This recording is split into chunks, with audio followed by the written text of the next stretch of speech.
Ladies and gentlemen, boys and girls, children of all ages, you are watching Off the Track, and it is time to drop the hammer. I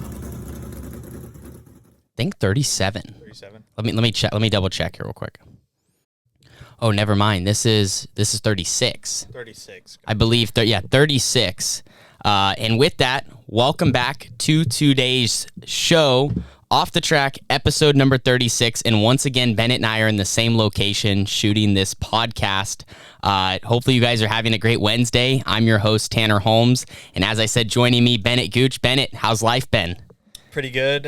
Like we mentioned a while back, 21st birthday happened. How was that? Fun. That was pretty fun, Definitely made some money and lost everything, so that was fun. Did you have a race trailer at the end of it, like you said? We didn't have a race trailer, but we did have a lot of fun and memories. But this week's kind of a big week, and that's kind of why we're down here in Red Bluff, California, filming in the Toter home. It's actually funny. It's been probably, I would say, 3 months since I've been in here. Since our last sprint car race. So I'm getting excited for the outdoor season. So that's kind of why we're down here, to talk about, the upcoming week and some of the stuff that happened last week and everything in between. Yeah, this is arguably the biggest week in outlaw kart racing. I mean, it's the West Coast Nationals. There's going to be people from all over, Northwest, local California.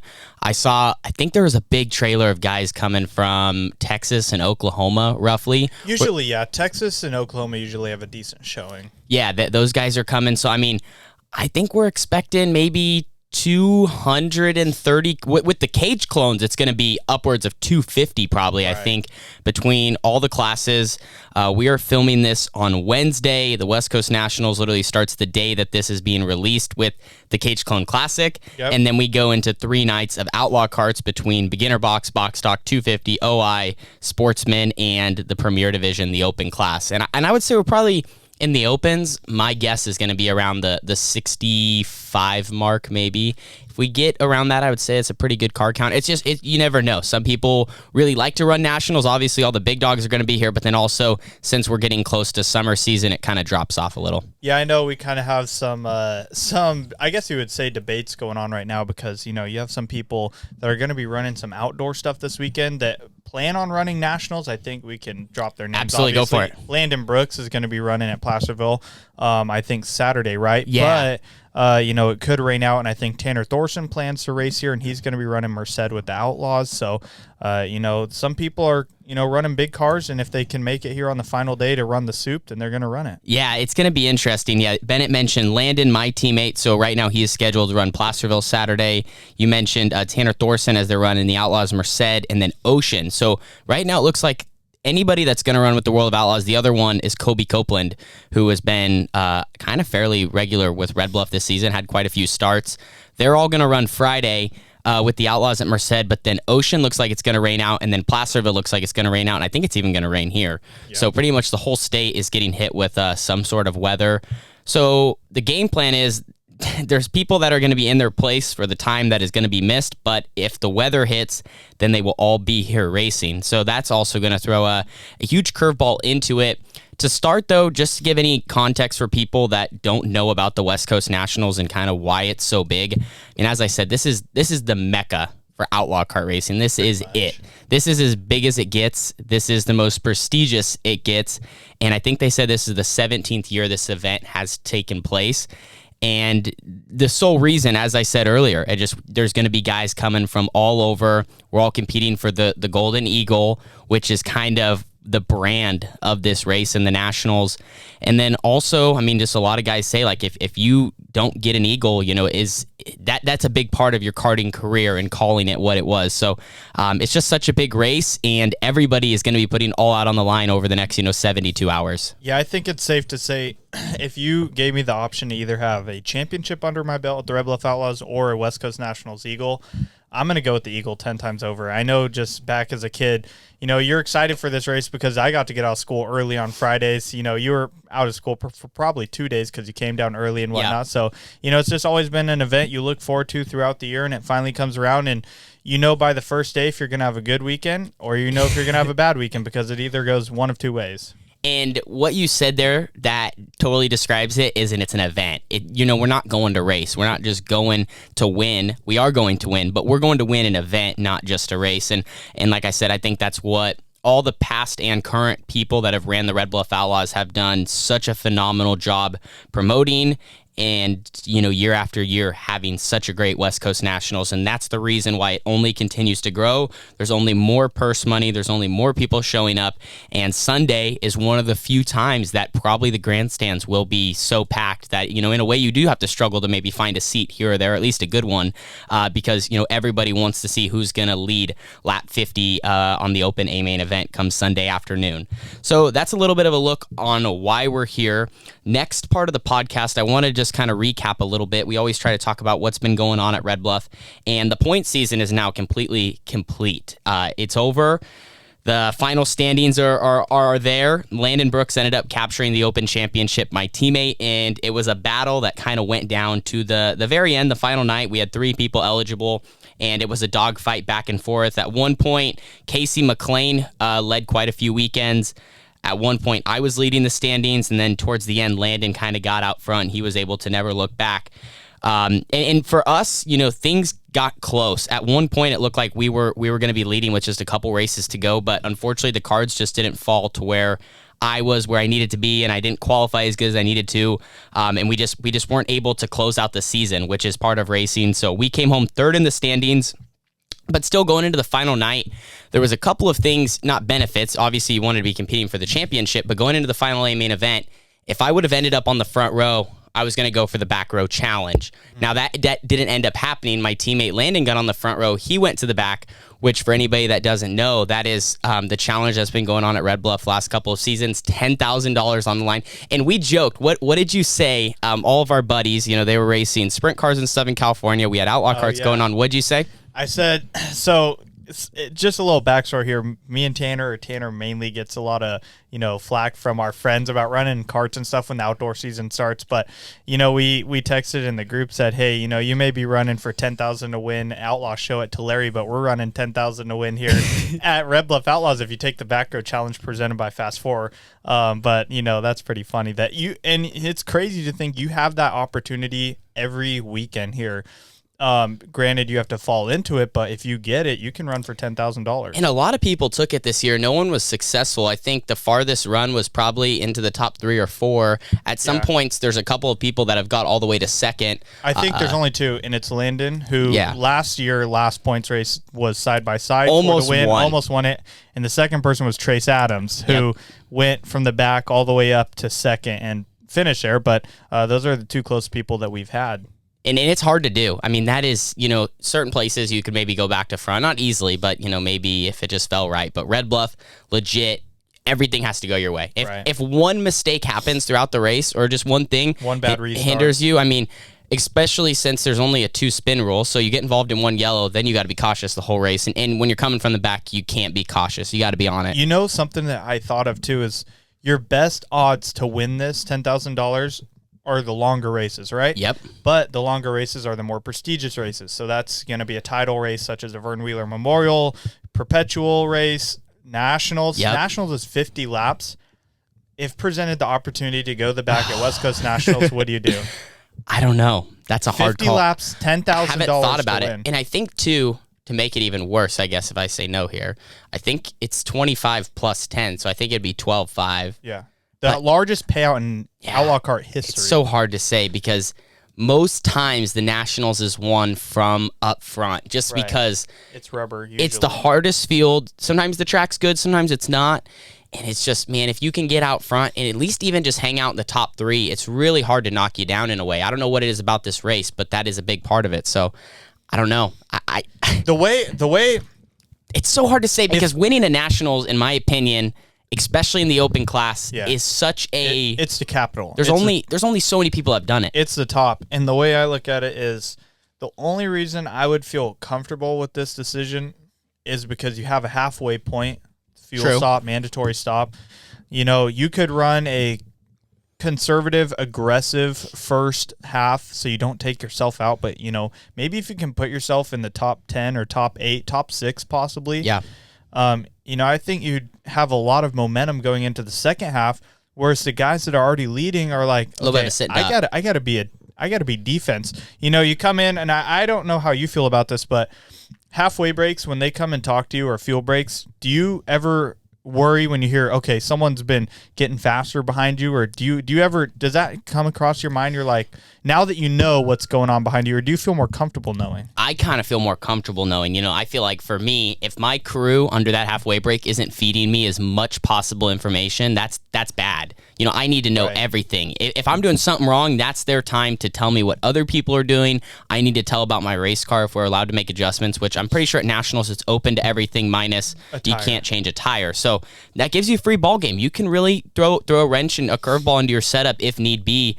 I remember last year I was so tight at the halfway break. I just was like, turns, right? I was like, can you just do anything to free this thing up? And I don't know what we ended up doing. I don't remember, but it ended up just getting tighter, and then I flipped. So, but yeah, basically, yeah, the halfway break, that's another thing that we don't get to do that, obviously benefits going to the back. I guess the only thing I'll say, because I can't really answer yes or no, part of me wants to more say no, just because I'm here to win. I want to win. And if being on the front row, because I feel like as a driver, if you put me on the front row and I run a perfect race, I think I'm going to be really hard to beat. Just like if you put probably 4 or 5 other guys, top guys on the front row, it's really hard to beat them when they're on the front row because they control it. Because some people are going to say, man, that's a lot of money. Don't get me wrong. That is very true. But if you win, it's $2,500. That's a good payday for our team. That's a good payday for everyone involved. But at the end of the day, you get the Eagle. In the Eagle. And that's the most important part. I just hate taking it. And then obviously if you take it and you win, it's awesome. But if you take it and you crash out or you run 6. You think, well, damn it, I should just stay on the front row. So it's such a both ways battle, but it's definitely a good question, and I'm sure a lot of drivers are going to go through that. Anyone that's listening, go ahead and comment down below. Let's fill the comments up. What would you do? Would you take it for 12.5, right? 12.5, and even if it's Eagle, 10 still, or would you not take it and start up front row? 50 laps, you get a halfway point, West Coast Nationals. I want to know. Yeah, and especially if you've been here, the atmosphere and what we're about to experience intensity-wise the next couple of days. To rewind, actually, just to the one last thing I wanted to say about the last points race before we get into our next segment. You guys saw that I blew up, stuck a piston in the engine, and just to describe that moment, because that is something that hasn't happened to me in a while where it went that abruptly.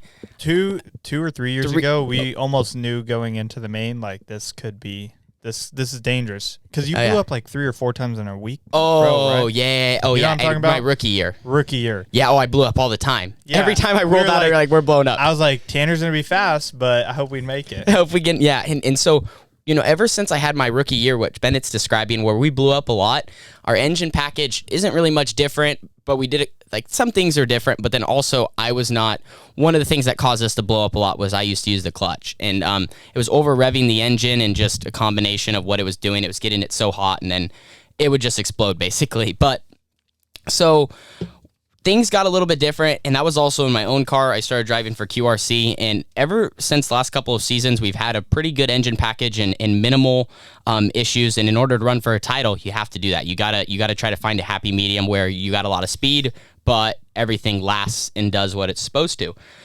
So I get out front last weekend, and I'm feeling good. This is definitely the best I felt in the last couple of weeks. You were gone. Car was driving good. I felt like I almost had to try to make a mistake if I wanted to, just hit my marks. Track wasn't too difficult to drive, and I kept my wheels spinning, moving forward. Track was abrasive, but you could move around, and I think just where I started on the front row, I was able to just maintain my pace and not do anything crazy, and when I wanted to get to the lead.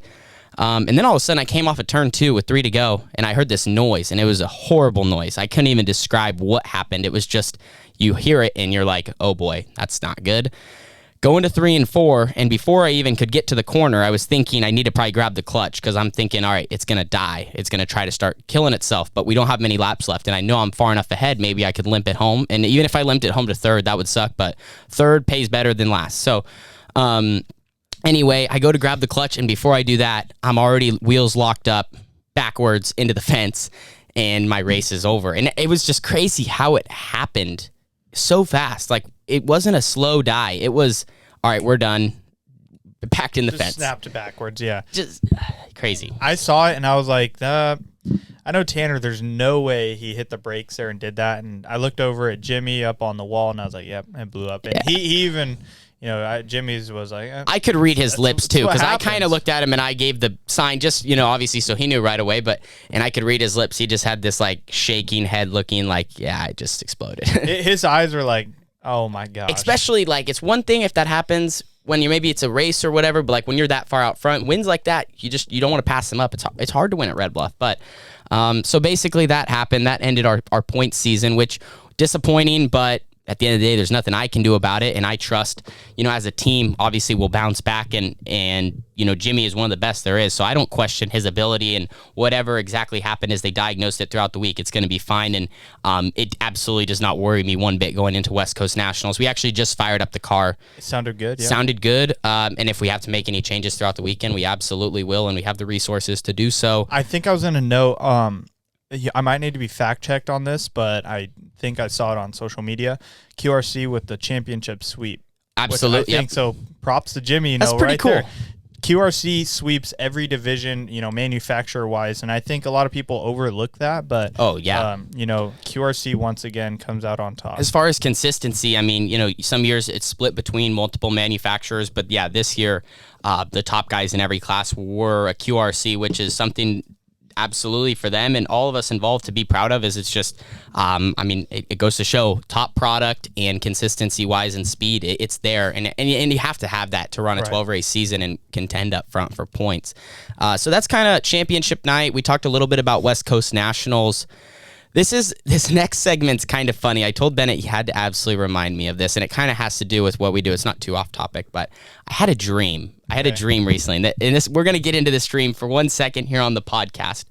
So I guess to give a little bit of backstory, this is really funny. So when everyone's together, when you're with your friends or with your family, obviously so much more about that person. And one weird trait that I have, if I'm just being honest, is I'm a pretty heavy sleeper, and I kind of almost I sometimes do some crazy things when I sleep. You can confirm, Bennett, right? Oh yeah, definitely. It's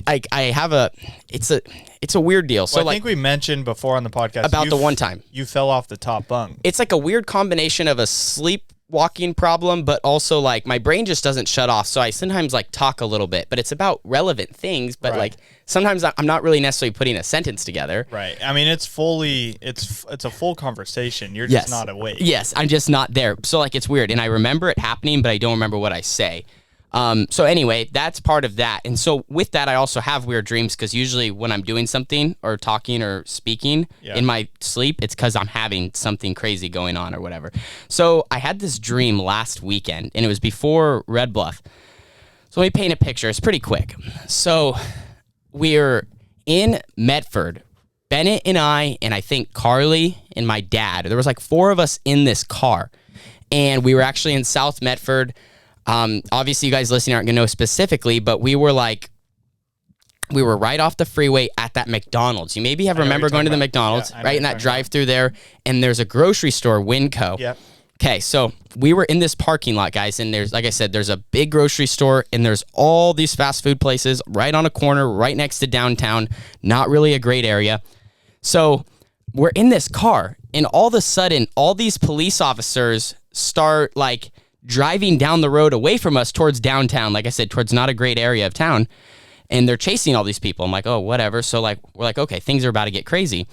And so all of a sudden, they chase these people, and the guys start running back our way. They're chasing a group of maybe 5 or 6, and they come running, and they're all wearing Tanner Holmes merch. And these are criminals, and they start shooting them down, and they gunned all these guys down in Tanner Holmes merch. And we were we watched it all happen in this parking lot. I just thought it was the craziest thing. That's so bizarre. Yeah. Do you think it was because, what might be a cause of that is, I don't know if you've ever seen Danny Duncan or various YouTubers are so large. I say where they're going to be, and they get there, and law enforcement literally has to come pick them up and take them out because there's so many fans. Do you think it stems from that? Well, I think I know so it's funny. So literally, I think how I had this dream is because a day or two before, I saw this video on Facebook of that happening to someone. There was a police chase.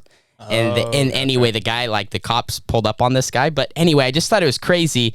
And there was honestly even more people there that I recognize it's just crazy how you have dreams like that. Yeah. And that's every single night. There's always something racing related with some random people. And Anyway, I've had some dreams that are just questionable. When you wake up, you're like, did that really happen, or was that a dream? I mean, and it's so real. It's like you're in the moment. Like, I swear, like I said, dude, there was all these people, and I remember it like I was, and it's just, I don't know. It's the craziest thing. Well, so I woke up at like 6 this morning. I've been waking up at 6 lately just for work and stuff.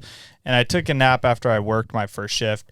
And I know, like, I was sleeping, and I was like, in my mind, okay, I'm going to be late for work. I need to wake up so I have 2 different jobs right now. And I'm like thinking, well, I'm going to be late because I have to go back for the second shift, but that's only on Wednesdays. I don't have it. So, Gotcha. Like, your mind is so weird the way it's working when you're asleep. I don't get it. Like, and it's so vivid sometimes. And honestly, Crazy. another thing I have to say, and maybe you had this before at some point, but like as far as dreams go, whenever I have like whether it's a good or bad race, but more bad than anything, if I have like a bad night where things went wrong, that night I struggle to sleep because like the race is happening in different ways in my head. But like after Perpetual Trophy night, I won't lie, when I spun coming to the white, like, dude, that night was one of the worst nights of my life because literally I was trying to sleep and it just keeps playing. But like I said, it's happening in different ways and things are going crazy. I don't know. It's just I know what you're talking about because I know the night I went home from blowing up at Coos Bay, I always thought back like, yeah, what happened? Maybe I do something wrong. Like, you run every scenario in your head, like, you know, what did I not check? What went wrong? What do I need to do next time? And it's almost like it's horrible. It's horrible because you can never figure it out. Like, yeah. I just had to fall asleep, but I don't know. And lately, some nights I can't even go to sleep. I think I made a Facebook post. My Facebook's kind of more private to family and friends, but I made a post. I think it was at 2:35 a.m. or 3.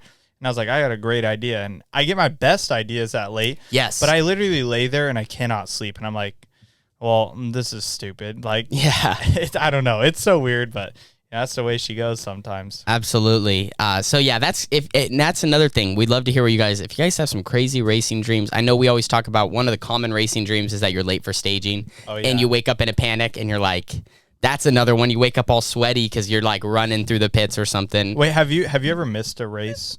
Anything, like it could be heat race qualifying. I don't think actually. I've missed once. And really? It was at Chico because they have fantastic speakers there. No, it was a cage clone. I missed the dang heat race. Oh.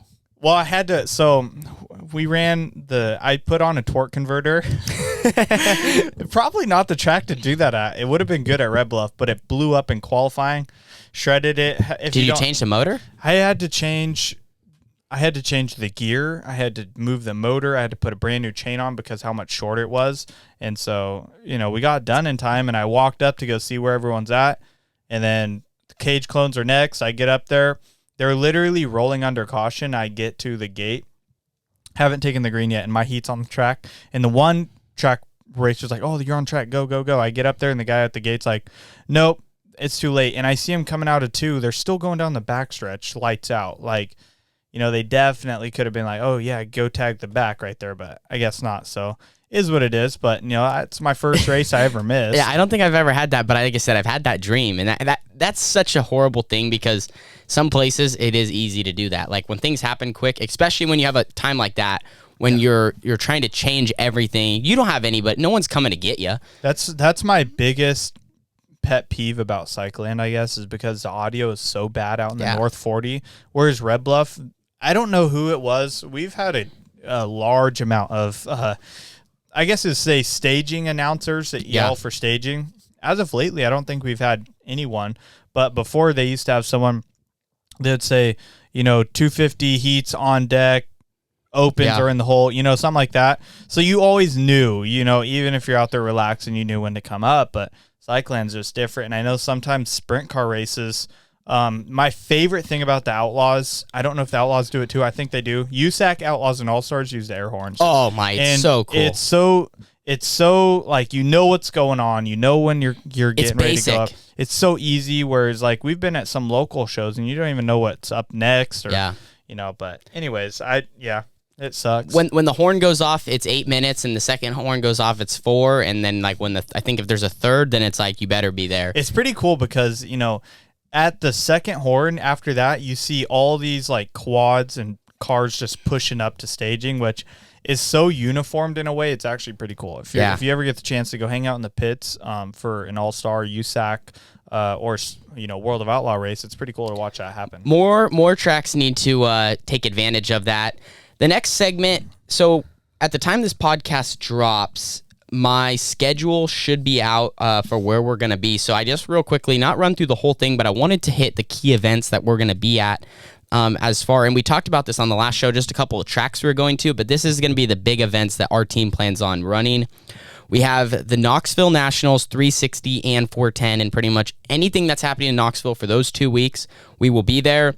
Then we have the Dirt Cup, which is $50,000 to win for the 410. That's going to be huge. Gold Cup Race of Champions with the Outlaws at Chico. We have Trophy Cup at the end of the year, which is a big 360 show.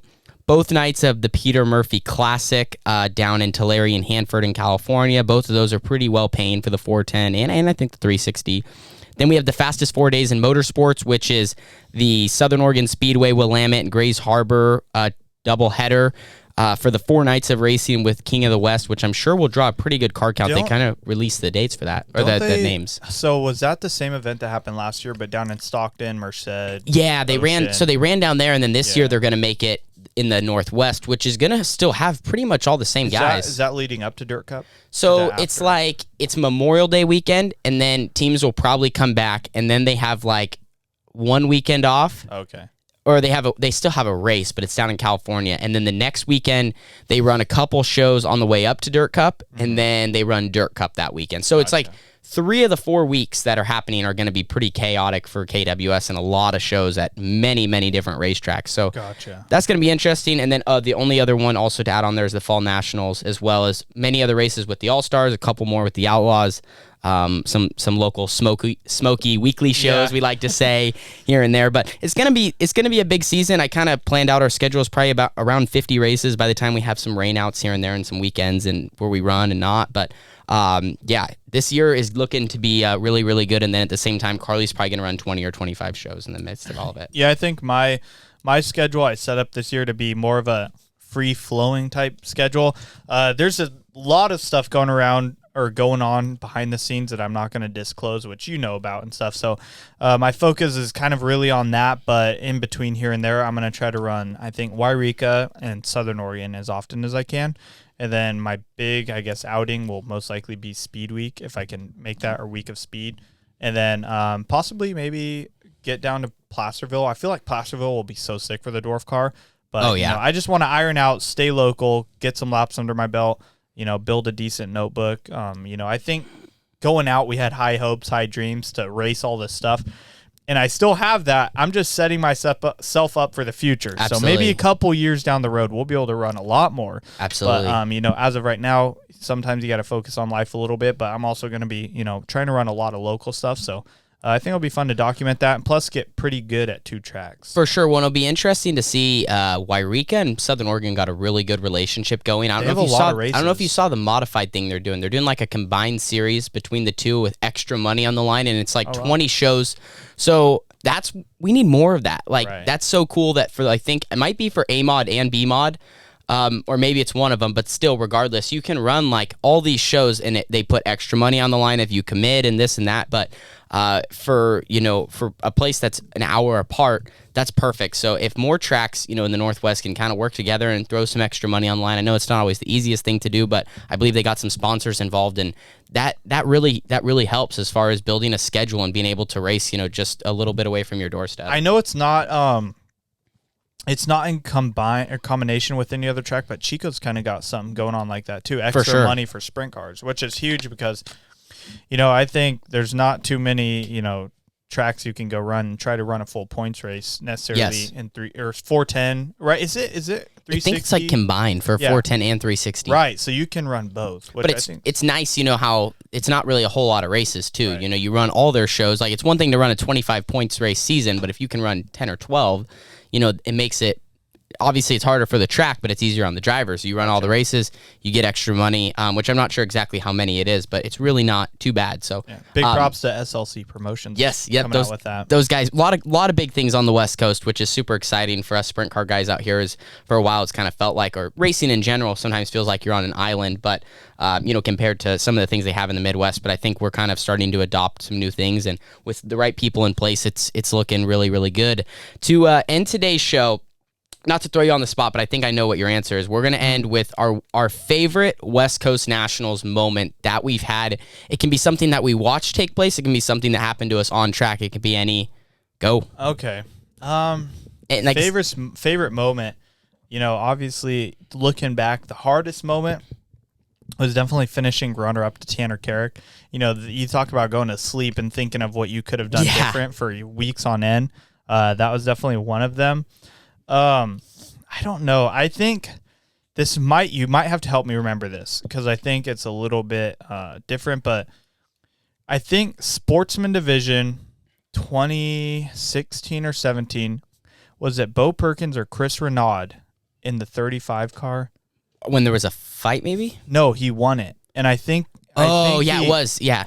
You have to help me remember it. It's like kind of slight in my memory. I don't know for sure, but I believe I know what you're talking about. I think it was such a big deal because I think it was Chris Renaud. Chris Renaud was running, and he was pretty fast or whatnot. And then I think 2 cars wrecked in front of him. Maybe the leaders did. And I think we've had a few of those happen in history. Yeah. But he burnt it down, I remember, in turn 4 and flipped the deal over. I remember he did donuts before. Like, he literally crossed the checkered, like maybe did half a corner and was doing donuts. Okay, yeah. Okay, goodness. That just reminded me of my favorite memory. That's not my favorite memory. That's a cool memory I remembered, but it just reminded me. Favorite memory, I think some Idaho guys tangled with the wrong group in Red Bluff. In turn 2, I remember it vividly. Is this what you thought I would say? Yes, I thought that's what you were going for. Okay, yeah. So because I think Chris Renaud might have been involved in that. No, maybe he was. I don't know. Still Sportsman Division. There's a couple people. Yeah, still Sportsman Division, right? I think so. I believe so. I don't know if you've ever seen all of the stands and hot pits rush to track before, but we had 2 Sportsman cars, and I'll paint the picture. So we have the infield berm, turn 2. A car was up on the berm, and another car was on the hood, and they were like kind of facing each other, and they were pissed off, beating on each other the whole race, and they ended up wrecking. Someone held it wide open. I don't remember who the 2 people were. I wish this was on I wish camera. there was a video. This is the most incredible Red Bluff moment I ever seen in my life. He holds it wide open into the nose of the other driver, literally gets out. I think the other guy gets out and flips over the cart that was holding it wide open with the other guy still in it. So one driver gets out, flips over the car on its side, and literally 10 plus people from the stands, everybody from the Honestly, hot pits. it might have been like 50 people. Yeah. Rushing to the 2 carts to fight, and there was no intentions of like backing everyone up. No. This was an all-out brawl. This was 4 or 5 officials versus like a group of people. 50, so yeah. like there was all sorts of things. There was a fight on track. Everybody's jumping in. Some people are just having fun with it. Like I saw one guy got out. I think it might have been Colby Copeland. It was someone. Maybe it wasn't him. But he grabbed one of the guy's cars in the top 2 and was doing donuts. He was like pushing it, doing donuts for fun. I know who won that weekend. It was the guy in like 6th. It was a fluke. Yeah, it was a fluke win. It was this guy who used to be on a NASCAR Gasman. Yeah. Gasman ended up winning it. Never won a race in his whole entire life, and he was running like 6th. And the only reason he won is because none of his crew guys, I believe, or nobody involved, jumped on the track. I don't think Everyone he got had crew guys. Like, I think he might be right. That was the craziest memory right there. Like that. The fact that that's not on video is the most horrible part, because like I said, I wish you guys can imagine. Watch one of my Red Bluff videos. There's tons of people on track. People are fighting out in the pits. People fighting everywhere, and the guy that's just parked in like one of the corners that was running in the back, parked on the backstretch, and then everyone's like pushing out, and he's just still waiting there. And I think the announcer's like, "Hey, by default, after disqualification, they had to go through everything." Tom Brown just ended up winning this thing, and he was like, "No chance." Like, yeah, that was crazy. The dude couldn't believe that he won. Imagine Craziest. winning an Eagle like that just because you didn't fight. Like that's sick. That is, So that I would agree that definitely goes right there as one of the coolest moments I've watched. My favorite moment as far as my behind the wheel was when I won in 2014 in box stock, only because, well, I mean, it was cool that we won, but one of the neat things that took place that race was I won running the top in a box stock, which was like kind of different. I used the top to get to the lead. I was just building momentum all race, and I finally had a run, crossed underneath, got the lead, and then went on to win. So that was my only West Coast Nationals Eagle I've ever had. So we're hoping to add to that this weekend. But that was crazy just because, I mean, I ran second in the points that year, so I was pretty disappointed in that. And it was a little bit of a long weekend. I started fifth in the race and just clawed my way to the front and then got out front and checked out. And one of the crazy moments at the end of it, so I remember I took the white, I was gone, but there was a red flag. And so I didn't know if I should be racing to the checkered or stopping because it was red. And I remember everyone kept racing and I didn't, and I got ran over. Like, I got hit, and I thought it was like, all right, might have not, because with the Subaru days, you knock your carburetor off if they ramped your right rear. And luckily enough, that did not take place, but I did get hit by about 4 different cars. So that's one of the coolest moments behind the wheel. The other, just I feel like iconic when you think of West Coast Nationals moments from a more recent era, you know, with Fast Four being there, because what you described was probably right before the Fast Four days. Right. Is Jesse Caldwell's last lap slider on Ryan Whitley to win the Nationals in maybe 15 or 6, maybe it was 2016. I mean, you know, the whole race, Ryan Whitley is out front, which Ryan Whitley at this point had just got his first open win the week before. Right. It was his first year running opens full time, I think. He hadn't even raced much as of recent. RFC. Yeah, in the RFC days. And so, like I said, this, if you're talking about an underdog leading the West Coast Nationals, I don't think many people would have picked Ryan Whitley. Yeah, he won the week before, but it was just one of those deals. So he's out front leading the biggest race of his life. And all of a sudden, there's a late race restart with 1 lap to go. He led all the way till 1 lap to go when a yellow came out. And you have Jesse Caldwell, who at the time was one of the great, he was one of the top guys at the time. He still is, but I mean, this is when he was racing, probably the most he was racing at.